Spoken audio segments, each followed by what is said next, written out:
Today I'm going to go over how to diagnose SMC failures on MacBook motherboards. I'm also going to show you how not to misdiagnose an SMC issue because of other issues that could mask an SMC being failed. The quickest and easiest test for an SMC is to measure voltage on PP Bus G3 Hot. On most MacBook Pro motherboards, the voltage should be 12.56 volts off the charger. On MacBook Air motherboards, it should be 8.56 volts off the charger. If the SMC has failed, the voltage will be slightly lower. On MacBook Pro motherboards, it will usually be around 12.23 volts with a failed SMC. On MacBook Air motherboards, it will be 8.23 volts or 8.16 volts. As you can see, on this board we have 12.25 volts, which means the SMC is not communicating to the ISL6259, which generates PP Bus G3 Hot.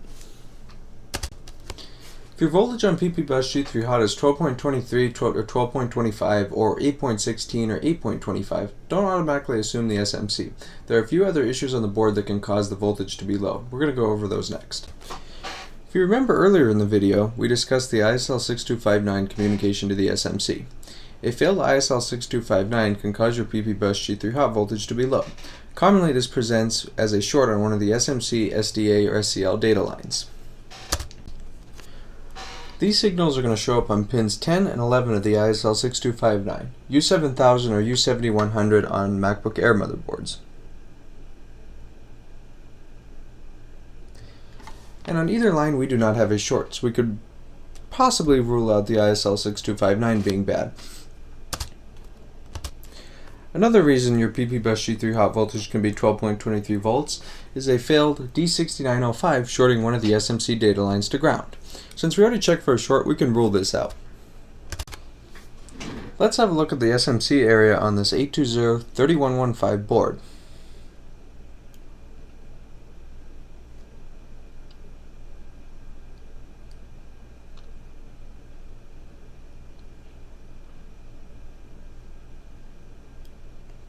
As you can see, there's quite a bit of liquid damage in this area. Just because our SMC area looks bad, it doesn't mean the SMC has failed yet. In this case, seeing corrosion of the SMC, you should probably reflow it. Now this is different from reflowing a flip chip graphics chip. This would be a permanent solution to take care of corrosion under the chip. So what I would do is take the edge bonding off the chip, line the chip with flux, and reflow it. I use about 430 degrees Celsius and max air on my quick 861DW hot air station. If your voltage is still low and the board still is not turning on after a reflow, measure SMC reset L voltage. On this board it's going to show up on pin 5 of U5010.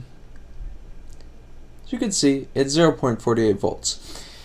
SMC reset L is a signal that stays low until the power rails are stabilized in the system. It should be around 3.42 volts while the system is on and working normally. Be sure to check other obviously corroded components near the SMC and relating to SMC function before blaming the SMC.